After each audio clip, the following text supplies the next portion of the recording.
Halo pemirsa yang bukan warga negara kelas 2 tentunya. Kita di kesempatan kali ini akan membahas dua hal. Yang pertama adalah ada revisi Undang-Undang TNI yang di dalamnya berisi penguatan peran TNI di dalam pos-pos jabatan tertentu yang diduga mengikis supremasi sipil. Dan pembahasan yang kedua yaitu revisi KUHP yang di dalamnya diduga ada pengikisan kewenangan daripada lembaga yang sedang mengejar-ngejar koruptor akhir-akhir ini. Ya, adalah kejaksaan. Bagaimana ini bisa terjadi? Mari kita bahas.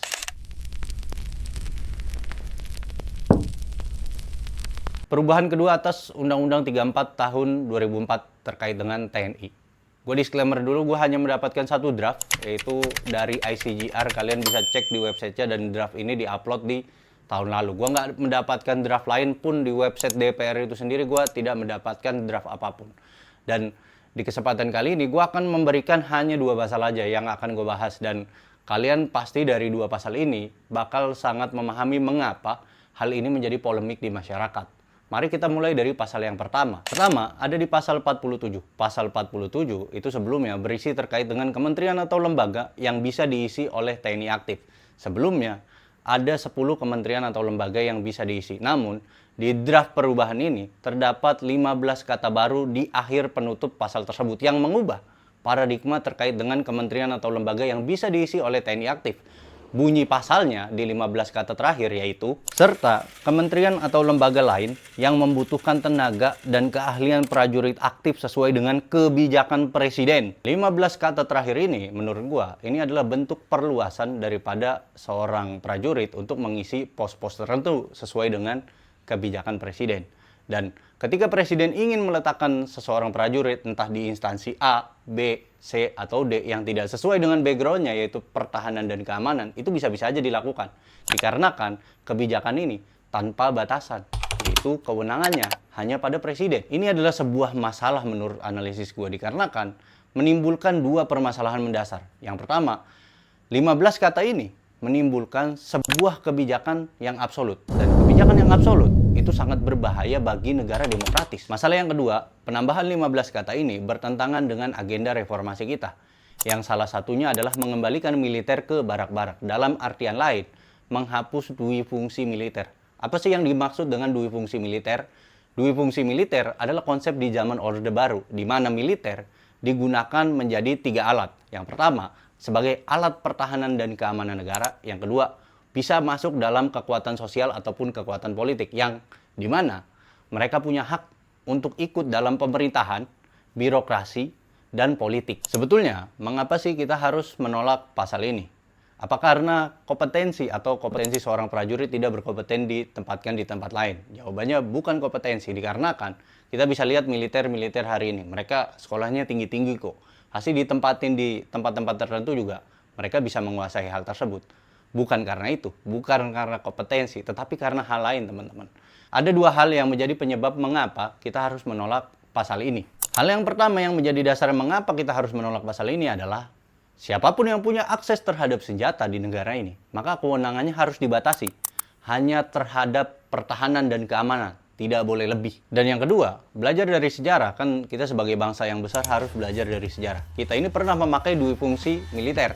Dan hasilnya berjalan buruk untuk negara demokrasi. Dikarenakan menghasilkan hal-hal buruk yang mengancam demokrasi, yaitu yang pertama yaitu represi terhadap oposisi. Setiap kritik yang muncul ini dianggap sebagai ancaman bagi pertahanan dan keamanan negara. Hasilnya terdapat pembungkaman bagi orang-orang yang beroposisi. Maka muncullah di zaman itu namanya pasal subversif tuh. Itu yang pertama. Di era Orde Baru juga peran militer masuk ke jabatan-jabatan publik dan menghambat kebebasan sipil dan demokrasi. Dan terjadi juga militerisasi pemerintahan yang banyak jabatan-jabatan diisi oleh kalangan militer. Hal ini sejalan dengan dua buku yang gue baca yang terkait dengan hubungan atau relasi antara sipil dan militer. Yang pertama ada buku The State and the Soldier. Dan yang buku yang kedua adalah The Roles of Civil-Military Relation, yang keduanya mengungkapkan konsep bahwa militer harus tetap pada fungsi tradisionalnya, yaitu pertahanan dan keamanan. Dan mereka tidak boleh overlapping ke jabatan-jabatan sipil, dikarenakan jika mereka overlapping, hal ini dapat menimbulkan hilangnya batasan antara sipil dan militer. Dan hal ini dapat mengancam pemerintahan yang berjalan tanpa adanya prinsip demokratis, akuntabilitas, dan transparan.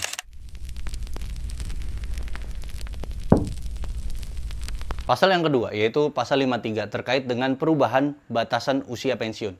Perwira sebelumnya diubah dari 58 ke 60. Dan yang kedua adalah Bintara dan Tamtama yang sebelumnya 53 menjadi 58. Hal ini no issue sama sekali jika mereka menggunakan alasan bahwa Polri dan ASN atau PNS itu masa usia pensiunnya udah naik melewati perubahan undang-undang mereka yang sebelumnya sama-sama 53, mereka sekarang naik menjadi 58 tahun. Hal itu no issue sama sekali jika mereka usia pensiunnya ingin disetarakan dengan PNS atau Polri. Itu no issue menurut gua. Tetapi ketika dikembalikan kepada isu yang pertama di pasal 47, salah satu alasan dasar kenapa pasal 47 muncul itu dikarenakan hari ini banyak militer yang terparkir, dalam artian mereka tidak mengisi pos jabatan tertentu di militer dikarenakan pos jabatan mereka kan terbatas. Sedangkan militernya banyak, pada akhirnya banyak orang-orang yang parkir padahal pangkatnya udah tinggi. Itu adalah salah satu alasan dasar mengapa pasal 47 tadi muncul. Dan ketika disandingkan dengan pasal terkait dengan 53 ini, masa usia pensiun, maka ini adalah sesuatu hal yang bertentangan. Bertentangannya di mana? Pensiun kan otomatis mengakhiri masa dinas seseorang. Dan ketika masa dinasnya diperpanjang, misalkan dari 53 ke 58, dari 58 ke 60, otomatis ini kan masa dinasnya diperpanjang. Dan mereka akan banyak secara kuantitas, dan makin banyak kuantitas mereka, otomatis makin banyak juga orang-orang atau militer yang terparkir dikarenakan masa dinasnya panjang, pos jabatannya segitu-gitu aja. Tetapi hak pensiun ini kan hak daripada seorang militer atau seorang prajurit lah, itu hak mereka. Mereka bebas memperjuangkannya ketika mereka ingin setara dengan Polri ataupun PNS ataupun ASN, itu bebas terserah mereka. Tetapi hal ini bertentangan secara narasi. Kalau hak untuk pensiunnya itu bebas, mau disetarakan monggo. Sebetulnya masih ada beberapa pasal lagi yang bisa dijelaskan di dalam video ini. Tapi gue hanya menggambarkan 2 pasal ini aja dikarenakan gue belum mendapatkan draft finalnya. Ini gue mendapatkan draft ini hanya dari ICGR. Kalian bisa nanti cek di websitenya. Jadi kalian bisa cross check balik omongan yang udah gue bilang. Dan terkait dengan revisi-revisi pasal lain, kalian bisa analisis sendiri dan kalian bisa monggo cross check pasalnya, kalian bisa analisis supaya kalian bisa timbul critical thinking di kepala kalian terkait dengan revisi Undang-Undang TNI. Maka kita akan beralih kepada pembahasan yang kedua, yaitu revisi Undang-Undang Kitab Hukum Acara Pidana. Bagi kalian yang nggak tahu KUHAP itu apa, KUHAP adalah Kitab Undang-Undang Hukum Acara Pidana, yang isinya adalah peraturan-peraturan teknis teman-teman, bagaimana menjalankan penyidikan, penyelidikan, penuntutan sampai dengan eksekusi seorang tahanan. Itu KUHAP tuh isinya. Dan KUHAP ini biasa dipakai dipedomani sama aparat penegak hukum. Kontroversinya ada di pasal 6. Di dalam pasal 6 hanya terdapat 3 penyidik. Penyidik yang pertama penyidik Polri, penyidik yang kedua penyidik PNS, dan penyidik yang ketiga adalah penyidik tertentu. Beredar narasi di masyarakat bahwa dihilangkannya penyidik dari kejaksaan ini berpotensi menghilangkan hak mereka atau kewenangan mereka terhadap penyidikan atau penyelidikan di kasus korupsi. Apakah ini benar? Kalau kita belajar hukum secara betul, gue sih don't worry aja, nggak usah panik. Dikarenakan gue akan menjelaskan satu konsep dari dunia hukum yang mungkin ini anak semester 1 tahu. Ada namanya konsep lex specialis derogat lex generalis.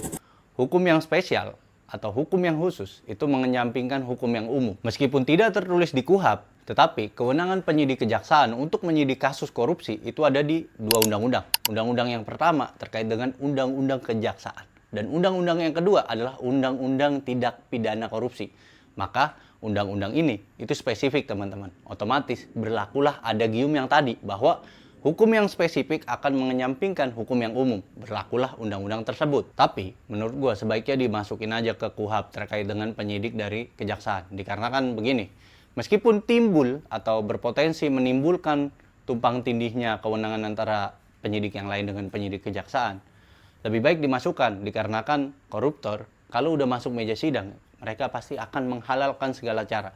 Salah satunya adalah dengan memanfaatkan celah ini. Pasti mereka bilang bahwa penyidik dari kejaksaan tidak berwenang dikarenakan tidak tertulis di KUHAP. Itu pasti mereka akan halalkan atau bawa narasi tersebut ke persidangan untuk membuat mereka lolos dari jeratan hukum. Sekian yang bisa gue sampaikan, sampai jumpa di konten selanjutnya. See you!